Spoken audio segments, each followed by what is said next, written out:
여러분, 지난 시간에 분명히 말씀드렸듯이 우리 기독교는 예수 그리스도와 나와의 관계예요. 다른 교리나 다른 지식도 중요합니다. 하지만 그것은 다 이것을 도와주는 겁니다. 핵심은 뭐냐? 예수 그리스도가 누구고 그분을 내가 어떻게 믿느냐, 이 문제예요.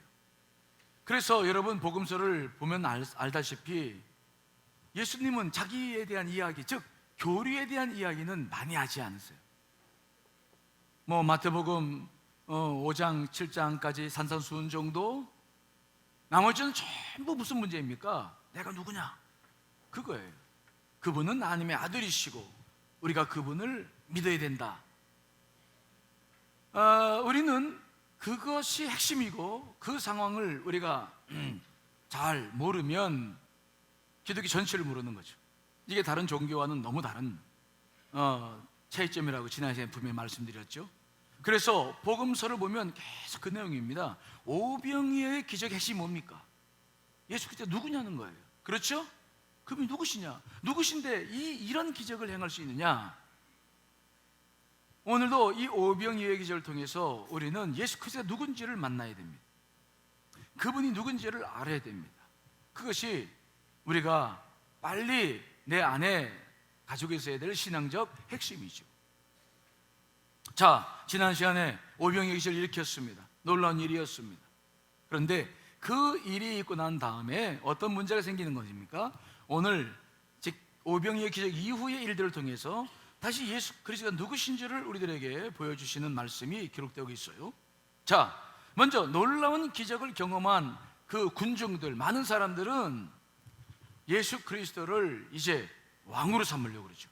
자, 오늘 본문 말씀 14절입니다. 읽습니다. 시작. 그 사람들이 예수께서 행하신 이 표적을 보고 말하되 이는 참으로 세상에 오실 그 선지자라 하더라. 아멘. 선지자, 즉 오병이어의 기적을 일으킨 그분이 누구냐, 이게 중요한 문제인데, 먼저 그 많은 군중들은 그 경험을 하고 난 다음에 예수 그리스도를 그 모세 때에 예언했던, 모세가 신명기에 예언했던 그 선지자다라고 이야기를 한다는 거예요. 그러나 이것은 정답이 아니었어요. 이것은 큰 오해죠. 그 선지자, 이 선지자는 누굽니까? 이것은 하나님께서 모세를 불러가신 다음에 그 다음에 보내실 선지에 대한 예언의 말씀이었거든요.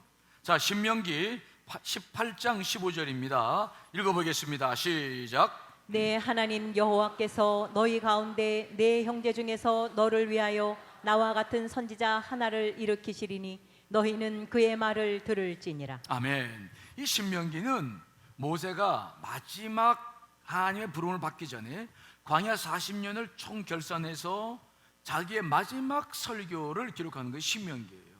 근데 이 신명기에 보시면 하나님께서 모세를 불러 가시는데 대신 모세와 같은 선지자를 다시 보내셔서 그 선지자를 통해서 이스라엘 백성들이 인도함을 받게 하겠다라고 약속하시는 거예요. 그런데 이스라엘 역사를 보니까 모세와 같은 선지자가 한 사람도 나오지 않았습니다. 모세는 누구였습니까? 광야에서 만나를 매일같이, 농사도 짓지 않는데 매일같이 하얀 가루가 떨어져서 그것을 먹고 살게 했어요. 메추라기가 그냥 땅에 떨어져서 그것을 먹으면서 단백질을 공급받게 했습니다. 그런데 지금 이스라엘 역사, 즉 예수님께서 오시기 전까지 그 모든 일을 봤을 때에 그만한 선지자가 없었다. 그래서 그들은 그 메시아를 기다리고 있었는데 오늘 예수님을 보니까 놀랍게도 광야에서 오병이어의 기적을 일으키신 것입니다. 그 누구도 할 수 없는 일을 예수님께서 하시는 거예요. 보리도 5개를 가지고 나눠줘도 끝이 없이, 그래서 그때 모였던 10,000명이 넘는 20,000명 가까운 모든 사람들이 배부를 먹고도 12강주라가 남는 역사가 일어나는 것입니다. 그러니까 그 예수님의 그 모습을 보자마자 사람들은 바로 저분이 그 선지자다, 하나님께서 모세에게 약속하셨던 그 선지자다라고 생각하는 거예요. 그런데 여러분, 이것은 굉장히 위험한 생각이었고 정답이 아니었어요. 왜요?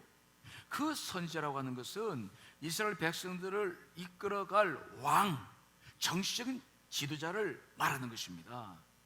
이것은 만일 예수님을 정치적 지도자로 오해를 해가지고 지금 그들이 왕으로 삼고자 하는 일들이 벌어지면 심각한 문제입니다. 자, 그래서 결국 15절 말씀이죠. 한번 읽어보겠습니다. 시작. 그러므로 예수께서 그들이 와서 자기를 억지로 붙들어 임금으로 삼으려는 줄 아시고 다시 혼자 산으로 떠나 가시니라. 이 문제가 발생하는 겁니다. 무슨 문제입니까? 저분을 왕으로 삼아야 된다. 우리가 그래서 로마로부터 벗어나고 우리의 이 굶주림부터 해방되려면 예수 그리스도를 억지로도 잡아가지고 왕으로 삼아야 된다. 그 오병이어의 기적을 경험하는 현장 속에서 그 백성들의 마음 속에서 그런 생각들이 모아지기 시작하는 거예요. 예수 그리스도를 붙잡자! 제가 소리 지르는 이유가 있습니다. 조금 붙잡자! 왕으로 삼자! 막 이러는 거죠. 여러분, 만일 이 문제가 실제로 이루어진다면 과연 예수 그리스도의 사역은 어떻게 되고 이스라엘 백성들에게는 어떤 문제가 생길까?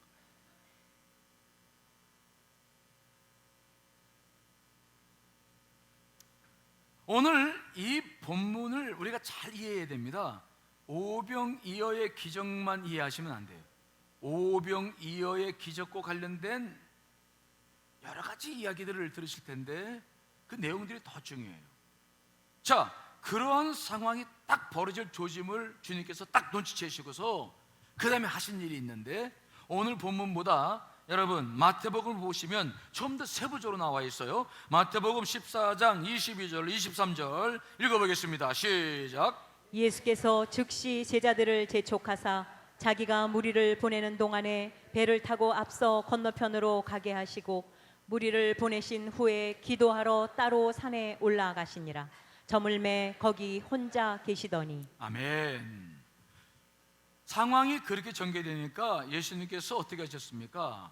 오늘 마태복음 말씀 보시면 예수님께서 재촉했다. 누구를? 제자들을. 빨리 제자들을 재촉해가지고 너희들은 빨리 배 타고 건너가라. 바다를 건너서 건너편으로 가버나움으로 가라. 제자들을 재촉했다. 이게 서두르시는 거예요. 예수님께서 지금 막 서둘러서 너희들 빨리 가라. 빨리 가. 배 타고 빨리 가라. 먼저 서둘러서 보냅니다. 그리고 군중들에게는 뭐라고 말씀하십니까? 이제 날이 저물었으니까 빨리 너희들도 돌아가십시오. 집으로 다 가세요. 그리고 서둘러 가지고 제자들과 군중들 사이를 벌려놓고 제자들을 먼저 보내시고 군중들을 흩어버리시는 모습을 우리가 오늘 볼 수 있습니다. 왜 그럴까요? 군주들은 너무 신기하고 좋아가지고 막 예수를 붙잡으려고 막 달려오기 시작하는데 주님은 그 상황을 막 빨리 정리합니다. 제자들 너희들 빨리 가라. 군중들 왜들 여기 있어? 빨리 이제 밥 먹었으니까 빨리 집에 들어가서 쉬시오. 빨리 흩어지세요. 그리고 예수님께서 막 재촉하셔. 서둘러서 그 일을 막 하시는 것입니다. 왜 그럴까요? 여기에는 중요한 문제가 있어요. 예를 들어서 지금 예수님이 이스라엘 백성들이 생각하는 그 선지자로 돼서 왕으로 추대를 받았다 생각해 보십시오. 그러면 예수님은 만유의 주가 되셔서 온 인류를 구원하러 오신 예수님은 이제 이스라엘 백성들의 혁명을 이끌어가는 민족 지도자, 독립 지도자가 되는 거예요. 그러면 예수님이 해야 할 일이 무엇입니까? 당장 지금 로마와 함께 싸워서 식민 지배로부터 벗어나야 되고, 또 헤롯 왕이 지금 본붕왕이 돼서 이스라엘 민족을 다스리고 있는데 그와도 전쟁을 벌여야 되고, 예수님이 하실 일은 십자가를 지시러 있다는 것이었는데 그 계획은 다 숲으로 돌아가고 이제는 민족 독립정당을 위해서 쓰임받는 독립대장이 되는 거예요. 그러면 이건 심각하게 예수님께서 하실 일들에 대해서 어긋나는 거예요.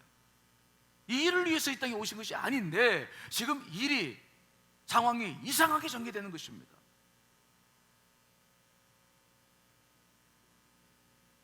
여러분, 예수님께서 가장 염려하시던 게 무엇입니까? 이런 일들입니다. 예수님께서 광야에서 40일 금식하신 다음에 그 다음에 사탄으로부터 이제 시험을 받았습니다. 무슨 시험 받았습니까? 세 가지 시험입니다. 그렇죠? 돌덩이를 떡덩이가 되게 하라. 네 능력을 쓰라는 겁니다. 높은 데 올라놓고 뛰어내려라. 선녀고대 뛰어내려라. 영웅이 되라는 거예요. 또 천하만국을 다 보여주면서 내게 절하면 다 주겠다. 십자가 지지 말라는 거예요. 네가 이 나라 왕이 될 수 있고, 네가 내 말만 잘 들으면 영웅이 될 수 있고, 그것으로 무엇이든지 할 수 있으니까 왜 어렵게 십자가를 지려고 하느냐. 그러니까 네가 영웅이 되고 지도자가 돼서 그 일을 하면 되지 않느냐. 사탄과 마귀의 유혹이 그것이었어요. 온 인류의 죄를 사하시려고 오신 예수 그리스도를 방해하려고 사탄이 그 일을 책략했던 것인데, 지금 군중들이 그 일을 하는 거예요. 마귀가 지금 마귀가 일시 떠나갔는데 이제는 군중들 속에 들어가서 그 오병이어의 기적을 맛보더니 이상하게 그 일들을 이루어서 예수 그리스도의 십자가의 길을 방해하고 있는 모습들을 오늘 우리가 보는 것입니다. 그런데 이러한 생각들은 예수 그리스도를 경험한 군중들만 있었던 것이 아니라 예수님의 제자들도 이런 생각들을 가지고 있었어요. 우리가 잘 알다시피 예수님의 제자들도 예수님께서 십자가를 지러 올라가실 때까지 예수님께서 왕이 되시기를 기다리셨습니다. 여러분 알고 계시죠? 그래서 누가 높느냐 머리다툼을 했어요.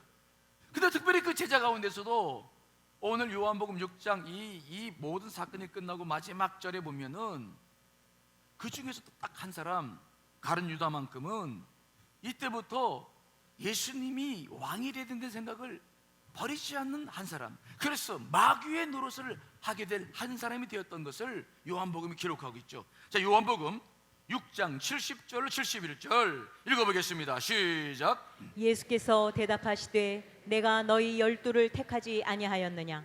그러나 너희 중에 한 사람은 마귀니라 하시니, 이 말씀은 가룟 시몬의 아들 유다를 가리키심이라.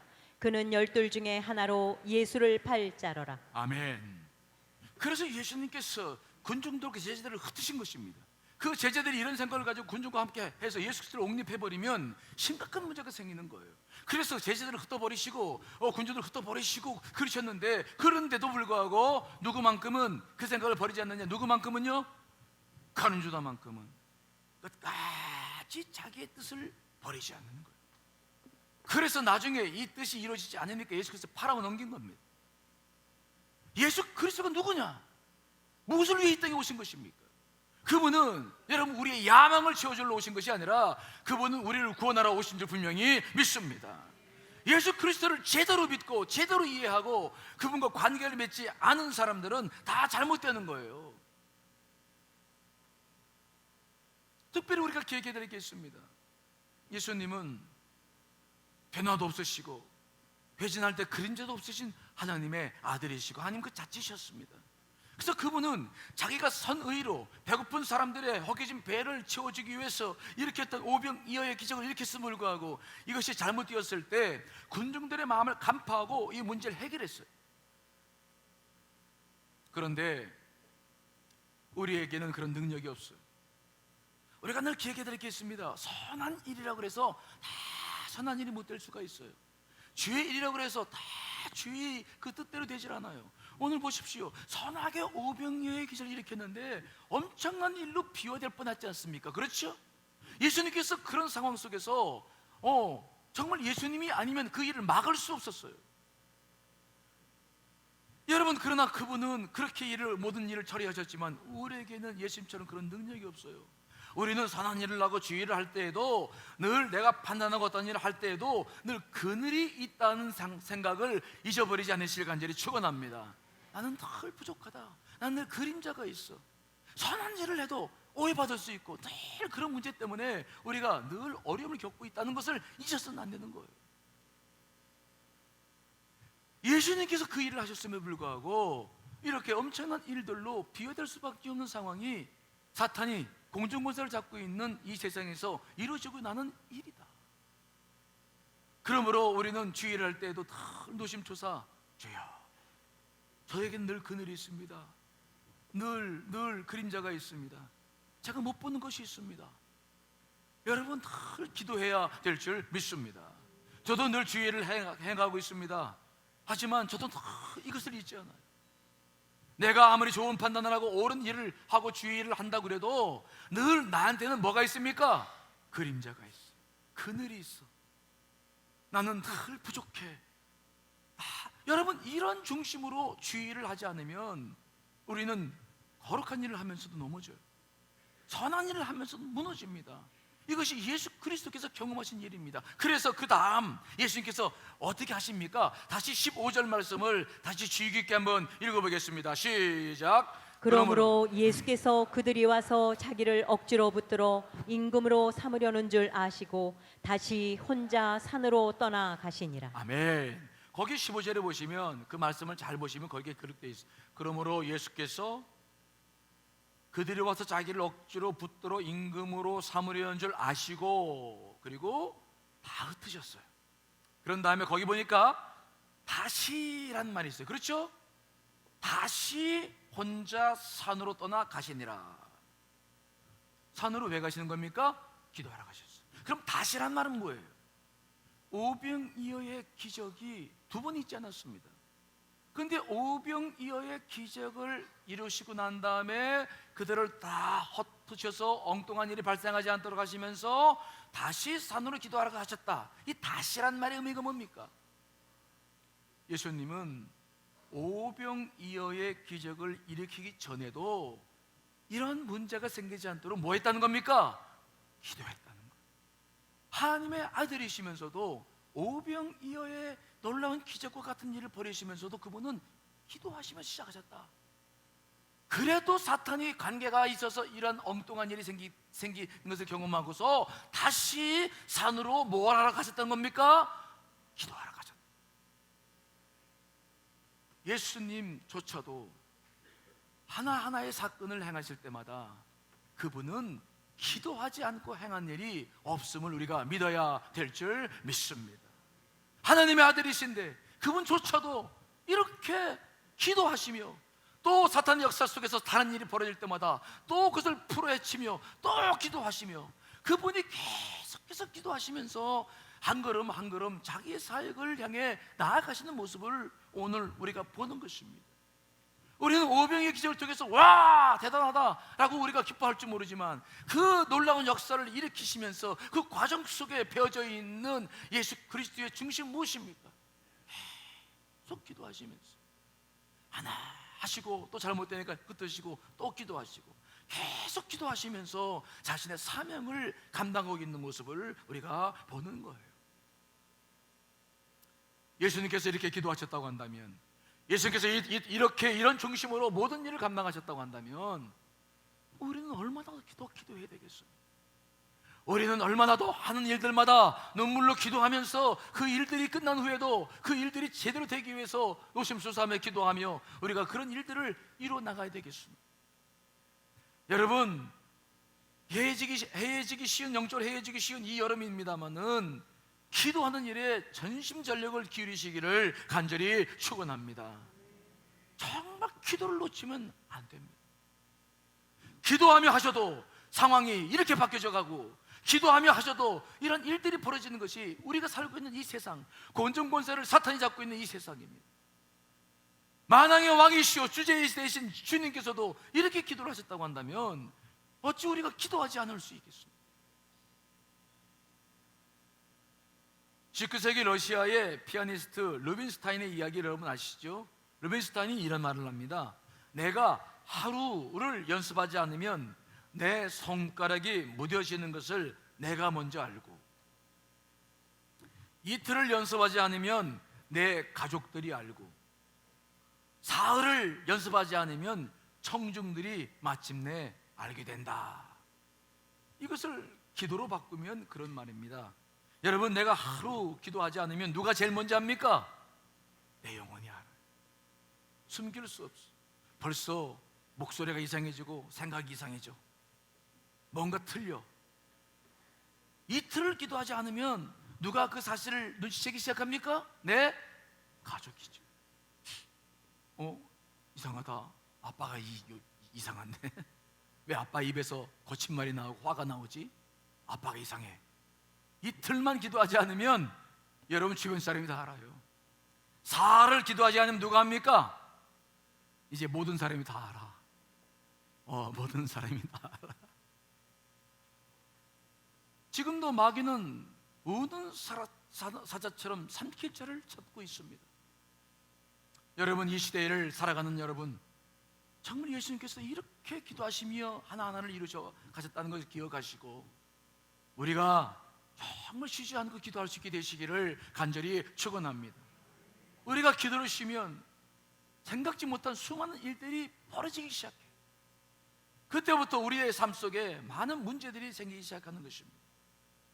오늘 이 예수님을 보시면서 여러분, 기도를 놓치지 않으시기를 간절히 축원합니다. 기도를 놓쳐서는 안 됩니다. 자, 이렇게 해서 모두를 흩으시고 예수님이 기도하러 가셨는데 그때 이제 어떤 상황이 벌어집니까? 자, 먼저 16절로 17절 말씀이죠. 읽어보겠습니다. 시작. 저물매 제자들이 바다에 내려가서 배를 타고 바다를 건너 가버나움으로 가는데 이미 어두웠고 예수는 아직 그들에게 오시지 아니하셨더니 이제 점점점 때는 저물어져 가서 그들은 이제 노를 져서 갈릴리 호수를 건너고 있었습니다. 그런데 제자들은 오병이어의 기적을 경험했기 때문에 얼마나 기뻤을까요? 그렇죠? 놀랐을 거예요. 그렇죠? 반응 좀 보여봐요. 그렇죠? 제가 일부 때 예배를 드리다 보니까 밤에 잠을 못 주무신 분들이 많이 오셔가지고 이럴 때 설교하는데 좀 힘들더라고요. 이게 기후 차이 뭐 여러 가지 것들이 참 이게 예배를 드릴 때 뭐 여러 가지 요소들이 이게 있어야 성령의 역사가 있거든요. 참 여름이 되면 여러 가지로 그런 문제가 좀 더 어렵죠. 오늘 제자들은 오병이어의 기적을 경험했어요. 예수님이 누군지를 보고 놀래가지고 흥분돼가지고, 그리고 그들이 지금 배에다 싣고 온 것이 뭡니까? 12광주리, 빵이 막 그득그득한 광주리를 12개나 싣고 지금 노를 젓고 가는 겁니다. 우와, 얼마나 좋았을까. 그때 필립이 나 정말 창피했어. 왜? 예수님 말씀을 그냥 내가 계산해가지고 정말 내가 오늘 나는 얼굴도 붉어가지고 예수님 나 그런 줄 몰랐어. 그런 얘기도 하고, 안드레는 글쎄 말이야 나도 어린아이를 데리고 왔는데 그 보리도 5개와 물고기 2마리 가지고 이런 역사가 있을 줄 몰랐어. 정말 나 창피해. 뭐 그러면서 그들이 대화도 나누고 떡을 나눠주면서 경험했던 군중들과의 관계에서 경험했던 놀라운 그런 것들을 함께 나누면서 그들이 막 기쁨으로 지금 막 배를 힘있게 놓아줬고 지금 가는 거예요. 그때까지는 문제가 없었어. 그런데 갑자기 상황이 바뀌어버리죠. 돌풍이 불어닥치고 풍랑입니다. 갑자기 심각한 문제가 생기죠. 오늘 본문 18절 19절 말씀 읽어보겠습니다. 시작. 큰 바람이 불어 파도가 일어나더라. 제자들이 노를 저어 시별이쯤 가다가 예수께서 바다 위로 걸어 배에 가까이 오심을 보고 두려워하거늘. 갑자기 돌풍이 부는 겁니다. 여러분, 오병이어의 기적을 일으켰던 이 벳사다에서 가버나움까지는 거리로 6km밖에는 안 돼요. 그리고 그들이 지금 얼마쯤 노를 져서 왔냐면 10여리쯤 왔다. 10리면 4km. 그러니까 거의 목적지가 다 왔어요. 지금 지척에 있는데 갑자기 돌풍이 불기 시작하는 겁니다. 이게 갈릴리 바다고 우리 인생 아닙니까? 이 갈릴리 바다는 어떻습니까? 해수면보다 낮아요. 그래서 그 높이가 182m, 해수면보다 낮아요. 그리고 그 주변이 헬문산을 비롯해서 높은 산들이 돼 있어서 이 분지화되어 있습니다. 그래서 갑자기 그 안에서 저기압과 고기압이 부딪히기 시작하면 돌풍이 막 일어나는 것이 비일비재하고, 지금도 성지순례를 가면 이런 문제가 생기기 시작하죠. 지금 막 좋았던 분위기가 다 깨져가지고 막 갑자기 풍랑이 일어나고 지금 큰 문제가 생겼습니다. 그때 자신들의 반응이 어떤 것인가? 여러분, 이때가 중요합니다. 우리가 예수 그리스도의 관계를 맺어서 은혜를 받고 예배를 드리고 기도하고 기도 응답 받고 이런 때는 문제가 되지 않아요.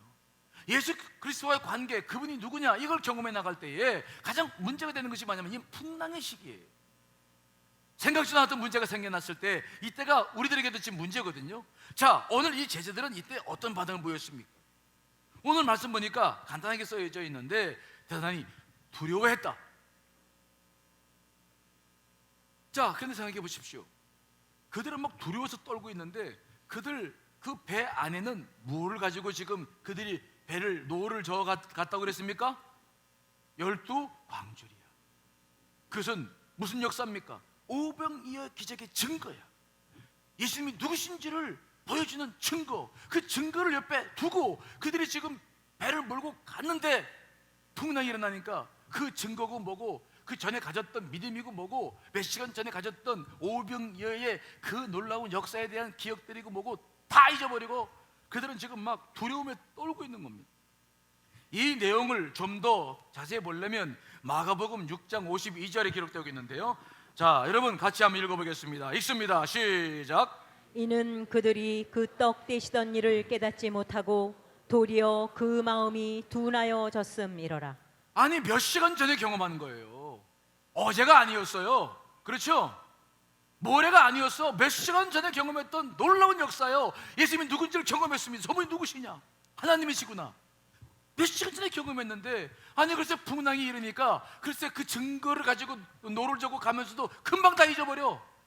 떡 떼시는 것을 뭐 했다고요? 다 잊어버렸다. 그리고 마음이 다시 둔하여졌다. 어휴, 정말.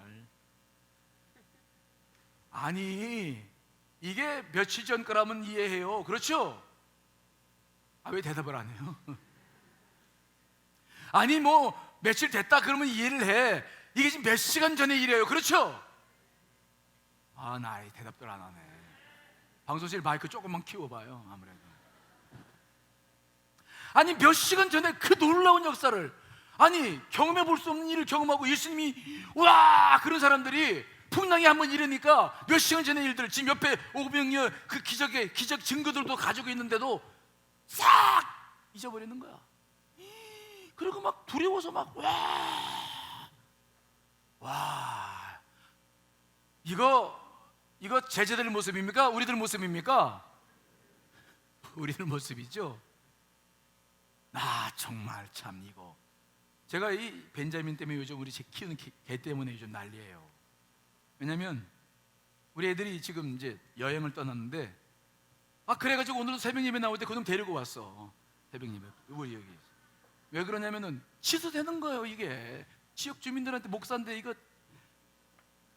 걔가 무슨 문제가 있냐면 분리불안증인데, 제가 몰랐어. 어렸을 때 차를 타고 가가지고 뭐 편의점에서 뭘 사느라고 얘를 그냥 차속에 집어넣고 가서 뭘 사갖고 왔더니 그 다음부터는 막 얘가 분리불안증 생겨가지고 주인과 조금만 떨어지면 그거 죽는 줄 알고 막 눈에 막 안 보면 막 짖고 난리예요.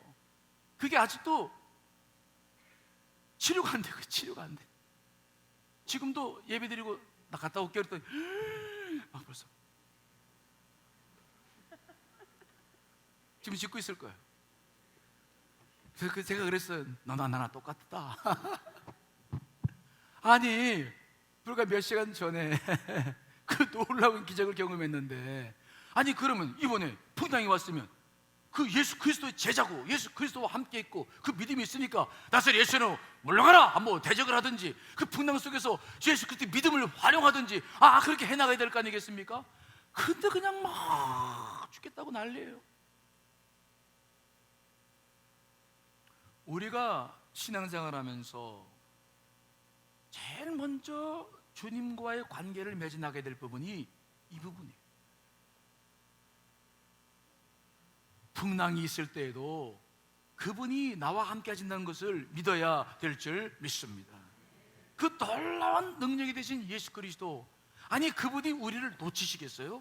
그분이 우리를 잊어버리겠어요? 우리가 이런 문제를 해결하기 위해서 이런 단어를 써요. 어떤 단어를 쓰냐면, 이런 문제 해결하려면 신앙이 내면화돼. 따라합시다. 신앙을 내면화시켜라. 조금 어렵죠? 내면화시켜라. 무슨 말입니까? 내가 밖에서 경험한 기적, 기도 응답했던 것, 내가 예배 시간에 들었던 이런 은혜들을, 이것들을 내면화시켜야 된다는 거예요. 이게 무슨 말입니까? 이것이 내 것이 되게 해야 된다는 거예요. 이해되시나요? 오늘 제자들이 경험했던 오병이어의 기적은 그들 몸 안에서 그들이 경험한 것입니까? 아니면 몸 밖에서 일어난 기적입니까? 몸 밖에.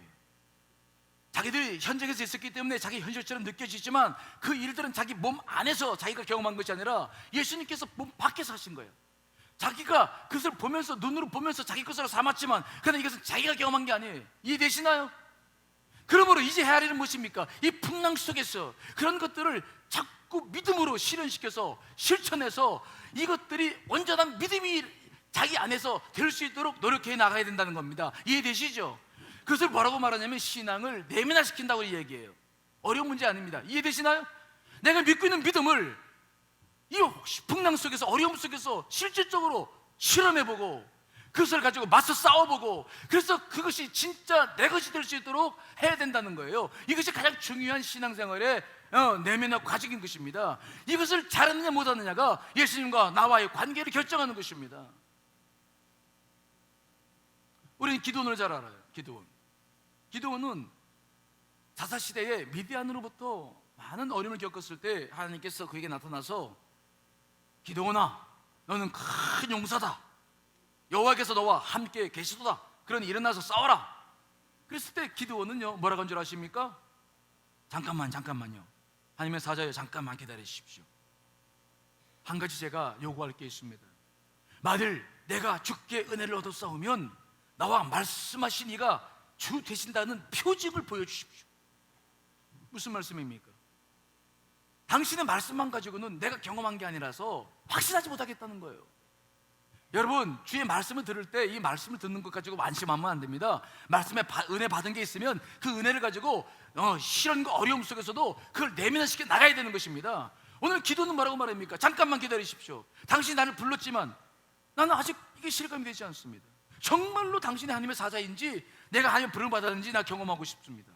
그래가지고 그 기도원이 뭘 합니까? 가서 염소 새끼를 잡아가지고 고기를 삶고 그 다음에 국물을 만들고 빵을 만들고 그래가지고 그 여호와의 사자, 상소리 나무 아래에 있는 여호와의 사자한테 갖다 드립니다. 그러니까 여호와의 사자가 뭐랍니까? 돌 위에다가 자, 고기하고 빵을 다 놓아라. 그리고 국을 다 부어라. 그러고 난 다음에 한 가지 역사를 일으키죠. 자, 사사기 6장 21절로 22절입니다. 읽습니다. 시작.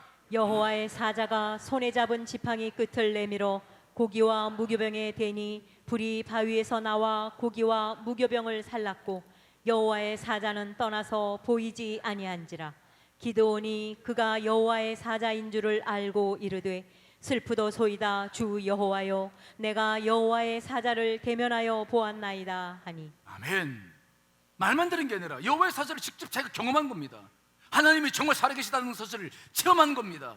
와, 그 지팡이 되니까 막 불이 다 살라져 버렸어. 놀라운 역사죠. 직접 기도원이 경험한 것입니다. 하나님의 부르심, 그 부르심은 밖에서 이루어진 것입니다. 아직 내가 경험하지 않았어. 근데 직접 그것을 경험하고 체험하니까 이제 확실해지는 거야. 오, 내가 하나님의 사자를 보았습니다. 어쩌면 좋겠습니까? 그 경험하는 겁니다. 이것을 가지고 있었기 때문에 그 300명 용사를 가지고 그 수십만의 미디안 군사와 싸워 승리하게 된 줄 믿습니다. 그 믿음이 생기는 것입니다. 믿음이 내 내면화가 되어져 가는 것입니다. 이것이 우리에게 필요한 것입니다. 우리가 늘 신앙생활에서 무릎 꿇는 이유가 뭔 줄 아십니까? 정말 힘들고 어려울 때 이 믿음을 활용하지 못하는 거예요. 무릎 꿇어 정말 기도하지 못하는 거예요. 싸우지 못하는 거예요. 예? 다 잊어버려. 두려움만 오면 싹 사라져버려.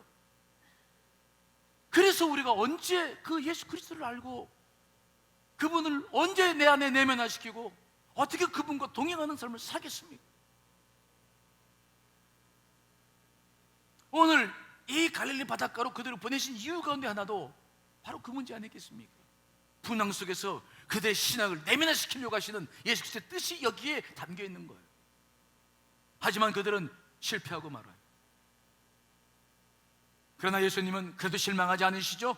자, 여러분, 마가복음 6장 46절로 48절의 말씀을 한번 읽어보겠습니다. 시작. 무리를 작별하신 후에 기도하러 산으로 가시니라. 저물매 배는 바다 가운데 있고 예수께서는 홀로 무태에 계시다가 바람이 거스름으로 제자들이 힘겹게 노젓는 것을 보시고 밤 사경쯤에 바다 위로 걸어서 그들에게 오사 지나가려고 하시매. 아멘. 이 말씀은 오늘 요한복음 말씀도 구체적으로 말씀하고 있는 것입니다. 주님께서 기도하러 올라가셨어요. 그런 다음에 뭘 했을까요? 기도만 했습니까? 아닙니다. 저물으니까 다시 내려오셨어요. 그래서 무태에서 물가에서 제자들을 좀 보시는 거예요. 제자들이 어떻게 하나 보시는 거예요. 우리가 설령 그분과 떠나서 어떤 시련과 환난을 겪어도 이 부분을 잊어서는 안 돼. 이것을 자꾸 내면화시켜야 돼요. 벤자민이 저렇게 나만 좀 떨어졌다고 막 제지되지 말고 떨어졌다가 곧 올 거야 주인이, 좀 있으면 와. 그걸 아는 게 치료인데 아직 우리가 그런 훈련을 못 시키고 있어요. 우리도 마찬가지예요. 우리가 지금 인생 살아갈 때 시련과 어려움이 와도, 오늘 말씀 보세요. 예수님께서 기도하시다가 기도만 하시는 것이 아니라 물 걸어 내려오셔가지고 지금 누구를 보시는 겁니까? 제자들이 힘겹게 놀자는 걸 다 보시는 거야. 이 부분이 우리 안에 깊이 들어와서 내면화돼요.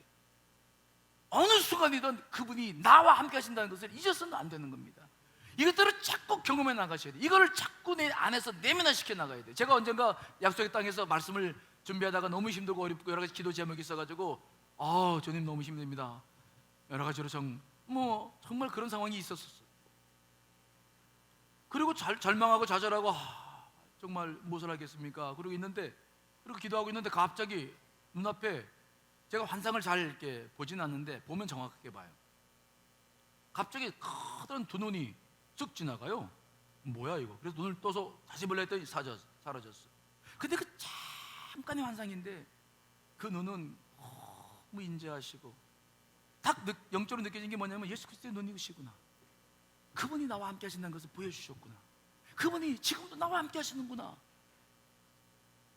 나는 혼자가 아니라 정말 그분이 나와 함께 하시는구나. 내가 그분 안에 있다는 사실을 내가 왜 놓치고 있었나. 그 잠깐인데 그때 그 사실을 딱 깨닫고서부터 얼마나 위로를 받고 힘을 얻고 기도했는지 몰라요.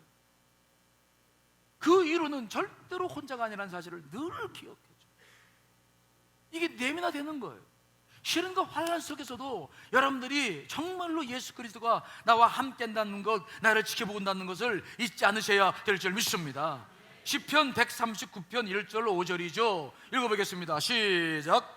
여호와여, 주께서 나를 살펴보셨으므로 나를 아시나이다. 주께서 내가 앉고 일어섬을 아시고 멀리서도 나의 생각을 밝히 아시오며 나의 모든 길과 내가 눕는 것을 살펴보셨으므로 나의 모든 행위를 익히 아시오니 여호와여, 내 혀의 말을 알지 못하시는 것이 하나도 없으시니이다. 주께서 나의 앞뒤를 둘러싸시고 내게 안수하셨나이다. 아멘. 늘 이 부분이 내 안에 내면화돼야 돼. 절대로 혼자가 아닙니다. 절대로 혼자가 아닙니다. 여러분 믿으십니까? 예수 그리스도가 자기의 생명을 들여 나를 구원했는데, 아니 뭐 하나 선물만 주고 관심만 가져도 늘 그 사람이 보이는 분인데, 자기 생명을 나를 위해 주신 분인데 그분이 나를 잊어버립니까? 그럴 리가 없어요. 그래서 늘 우리가 어떤 공고한 속에서도 이 제자들처럼 이러지 마시고 나를 바라보시는, 내가 이럴 때 주님은 뭘 하시는지를 늘 기억해야 돼요. 제자들은 지금 막 뱃속에서 사투를 벌이고 있지만 그 순간 그들은 혼자가 아니었습니다. 그 밖에서는 누가 그들을 보고 있었습니까? 예수 그리스도. 이 눈을 계속 여러분과 함께 맞추시면서 이걸 내면화시켜 나가야 돼요. 지금도 그분이 나와 함께 하신다. 그분이 나와 함께 하신다. 이것이 처음에 믿음이 없을 때는 잘 믿어지지 않지만 몇 번 경험하기 시작하면 금방 내 안에 들어. 그래서 우리는 다시 회복할 수 있고 다시 일어설 수 있고 용기 있게 풍랑 속에서도 전진하게 되는 줄 믿습니다. 자, 예수님께서 그렇게 보고 계시다가 드디어 안 되겠다 싶으니까 뛰어가죠. 자, 19절 21절 말씀 읽어보겠습니다. 시작. 제자들이 노를 저어 10여리쯤 가다가 예수께서 바다 위로 걸어 배에 가까이 오심을 보고 두려워하거늘 이르시되 내니 두려워하지 말라 하신대 이에 기뻐서 배로 영접하니 배는 곧 그들이 가려던 땅에 이르렀더라. 아멘. 그때 주님께서 하신 일이 뭡니까? 그들에게 싸우라고 이미 포기한 그들에게, 절망한 그들에게 맡기지 않았어요. 함께 오시는 거예요. 바다 위를 걸어가시는 예수 그리스도. 얼마나 급했으면 예수님께서 막 뛰어오셨겠습니까? 예수님은 절대로 우리를 놓지 않아요. 우리가 견디고 싸워 승리하기를 원하시지만 우리에게만 맡겨주시지 않으세요. 그분은 때가 됐다 싶어지면 막 달려오시는 거예요. 제자들이 막 놀래가지고 유령인가 생각했죠. 나다, 두려워하지 말아라. 그러니까 이제 제자들이 얼마나 합니까? 예, 기뻐서 배로 영접했다. 주여, 다시 그들은 그 놀라운 능력을 경험하신 예수 그리스도를 받아들이고 다시 그분이 누군지를 경험하고 다시 그분 안에 예수 그리스도에 대한 믿음을 또 쌓으면서 그렇게 제자로서 한 걸음 한 걸음 나아가는 모습을 오늘 보고 있어요. 우리는 절망할 수 있습니다. 때로는 잊어버릴 수 있습니다. 하지만 예수 그리스도는 절대로 여러분 잊지 않으시고 여러분 절대적으로 여러분과 함께 하신다는 것을 믿으시기 간절히 축원합니다. 절대적으로 이것을 믿는 게 가장 중요한 믿음이에요. 그분이 절대로 날 잊지 않으신다. 막 뛰어오시는 거예요. 달려오시는 거예요. 그분이 모든 문제를 해결하지 않으시면 안 되기 때문에 막 뛰어오시는 거예요.